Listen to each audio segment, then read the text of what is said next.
Channel है आपका मेरे स्वागत में। तो आजकल जहां देखो बस एक ही चीज सुनने और देखने और पढ़ने को मिल रही है। मैं सोशल मीडिया पे देखता हूं तो the Kashmir files, TV on करके न्यूज़ देखना चाहता हूं तो द कश्मीर फाइल्स, कोई आर्टिकल पढ़ता हूं तो कश्मीर फाइल्स। हर जगह बस कश्मीर फाइल्स के बारे में कुछ ना कुछ देखने, पढ़ने और सुनने को मिल रहा है। अच्छा या बुरा, इसके पक्ष में या इसके खिलाफ, वो एक अलग बात है। आज मैं आपको शायद और कोई इस बात को कवर ना करे, बट मैं एक बहुत ही बैलेंस माइंड के साथ आपको ये चीज शेयर करना चाहता हूँ। मैं इस बात से एग्री करता हूँ। आप, मुझे नहीं मालूम आपका ओपिनियन इससे अलग हो सकता है, एंड आई रिस्पेक्ट दैट। मैं देख रहा हूँ कि कश्मीर फाइल्स रिलीज होने के बाद में इसने बॉक्स ऑफिस पे बहुत अच्छा कलेक्शन किया। Very good. ये कॉज पर बनी मूवी है, रियलिटी पर बनी मूवी है। I appreciate that. उसके लिए hats off to the team of the film. लेकिन दिक्कत तब आती है, प्रॉब्लम तब आती है जब हम बिल्कुल ब्लाइंड होकर अंधभक्तों की तरह इस फिल्म को सिर्फ इसीलिए सपोर्ट करने लगते हैं क्योंकि ये एक कॉज पर बेस्ड फिल्म है, एक रियलिटी पर बेस्ड फिल्म है। Being a Kashmiri Pandit my self, मैं देख रहा हूं कि सोशल मीडिया पे हर जगह ये वीडियो के बाद शायद कुछ लोग मुझसे हो सकता है डिसअपॉइंट भी हो या किसी को शायद मेरी बात गलत भी लगे, लेकिन मैं देख रहा हूं कि कई जगह पे सोशल मीडिया पर मैसेजेस फैलाए जा रहे हैं कि इस फिल्म को आप बॉक्स ऑफिस पे हिट करवाओ एंड ये प्रोपेगेंडा मूवी नहीं है, इसे आप हिट करवाओ और इसे इंटरनेट पे ना देखो, सबको बोलो कि इस थिएटर में देखे। आया, ठीक है, कोई प्रॉब्लम नहीं है उसमें। तो भाई जिन लोगों ने सब्सक्रिप्शन लिया हो या जी स्टूडियोज का, तो उन्होंने जरूरी नहीं है कि सबको वो थिएटर में ही देखनी हो। और एक पागलपन सा हो गया है। लोग अपना माइंड खो बैठे हैं सिर्फ इसलिए कि ये फिल्म एक उनके पास्ट पर बेस्ड है। और वो कहीं ना कहीं, हाँ, मैं रिलेट करता हूँ उस बात से, सही बात है। लेकिन आप बिल्कुल क्रेजी होकर एक फिल्म के लिए पागल मत बनो। आप ये भी देखो, मैं कई सारे रिव्यूज भी देखे हैं यूट्यूब पे, अलग अलग यूट्यूब चैनल्स और रिव्यू दे रहे हैं। कोई कह रहा है कि विवेक अग्निहोत्री जी ने जो फिल्म बनाई है, ये वही डायरेक्टर है जिन्होंने पास्ट में कई सारे कंट्रोवर्शियल ट्वीट्स भी किए हैं, गलत ट्वीट्स किए हैं, और कई सारी ऐसी फिल्में भी बनाई हैं जो ज्यादा मॉरल वैल्यूज के हिसाब से नहीं है, जैसे चॉकलेट है, एज स्टोरी है, गोल है। तो वो लेफ्ट विंग की बातें कर रहे हैं ज्यादा कि इस फिल्म को ना देखो। कई सारे रिव्यूज हैं ऐसे। और कोई बताता है जो हिंदू मुस्लिम एकता में भड़काऊ फिल्म है, खराब कर रही है। तो ये एक तरफ की बातें हैं। कोई कह रहा है कि अनुपम खेर के पुराने ट्वीट्स देखो उठा के, वो पहले इसको रिलीजियस एंगल नहीं दे रहे थे मगर अब वो भी दे रहे हैं। ये थी लेफ्ट विंग की बातें जो इस फिल्म को सपोर्ट नहीं करते। ठीक है, अब आता हूं उन पे जो इस फिल्म को सपोर्ट करते हैं। वो कहते हैं कि रियलिटी पे बनी मूवी है ये, और इससे कई लोगों के पोल खुल रही है, इससे लोगों को हिंदू जेनोसाइड एक्सेप्ट करना, कई हिंदू जेनोसाइड एक्सेप्ट हो रहा है कि अब हाँ हुआ था कश्मीर में। आई एग्री टू दैट, उस बात से मैं सहमत हूँ। फिर कई सारे लोग ऐसा कह रहे हैं। अच्छा हाँ, एक बात मुझे और अजीब लगी, कई यूट्यूब चैनल ऐसे हैं जिनको ये कश्मीर फाइल्स फिल्म का नाम ठीक से नहीं बोल रहे, वो द कश्मीरी फाइल्स करके बात कर रहे हैं, लेकिन वो रिव्यू ऐसे दे रहे हैं जिसमें उन्हें सब पता है। और कई सारे यूट्यूब चैनल्स ने, बड़े बड़े क्रिएटर्स ने इस फिल्म को अप्रिशिएट किया है, कई सारे लोगों ने नहीं भी किया है। द पॉइंट इज कि हम क्यों भूल जाते हैं कि बिल्कुल एक्सट्रीमिस्ट होकर सोचना कभी ठीक नहीं होता। अगर आप लेफ्ट विंग की बात देखोगे तो वो बोलेंगे कि ये फिल्म बेकार है, ये करती है, इससे प्रॉब्लम्स क्रिएट हो रही हैं, पुराने ट्वीट उठाएंगे। वो उनको जो है बार बार यही बोलेंगे कि ये लोग देखो कितने खराब है। राइट विंग की बात करोगे तो वो हमेशा आपको ये बोलेंगे, जिस फिल्म के सपोर्ट में ज्यादातर लोग, कि ये फिल्म देखो, और बिल्कुल भक्तों की तरह इस फिल्म को देखने जाएंगे। मैं किसी से, जरूरी नहीं है कि हर कोई मेरी बात से सहमत हो, ये मेरा अपना पर्सनल ओपिनियन है। और मुझे नहीं पता आप लोगों में से कितने लोगों को मेरी बात समझ में आ रही होगी। द पॉइंट इज कि हम लोग अपने दिमाग का यूज क्यों नहीं करते ऐसे टाइम पे। मैं नहीं जानता कि इस फिल्म को क्यों बनाया गया होगा, या क्या सच है क्या गलत है। अब मैंने पढ़ा कहीं पे कि इस फिल्म के सक्सेस के बाद एक वेब सीरीज भी आ रही है। मुझे लगता है लोग उसको लेके भी ऐसे ही पागल होंगे।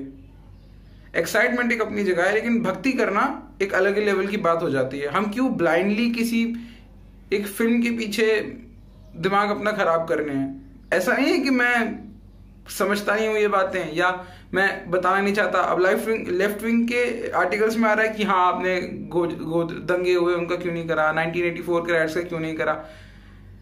सब बातों को घुमाने की है, मतलब सब कुछ इधर उधर किया जा रहा है। आपको समझना पड़ेगा कि ये एक मूवी बनी है, इसे एक मूवी की तरह देखो। आई अप्रिशिएट कि हाँ कॉज है, ठीक है, सच बात है, समझो, लेकिन इसके पीछे पागल मत बनो यार, पागल मत बनो।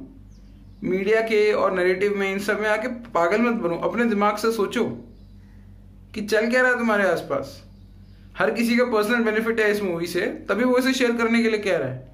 और जिसका नहीं भी है देखो यार आराम से, लेकिन दूसरों को क्यों तुम ये कहते हो कि नहीं इसे देखो, और किसी को टैग क्यों कर रहे हो? यूट्यूब पे अलग अलग जगह रिव्यूज आ रहे हैं, तुम लेफ्टिस्ट हो, जागो हिंदुओं, मार दो, क्या चल क्या रहा है ये?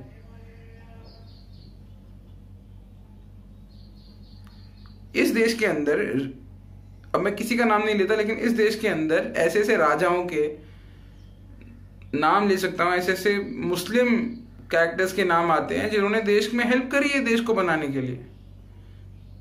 मैं इस फिल्म के अगेंस्ट नहीं हूं, मैं सिर्फ इस सोच के अगेंस्ट हूं कि जो इस फिल्म को एक एक्सट्रीम नैरेटिव में लेके जाते हैं, बिल्कुल हिंदू एक्सट्रीमिस्ट हो जाते हैं।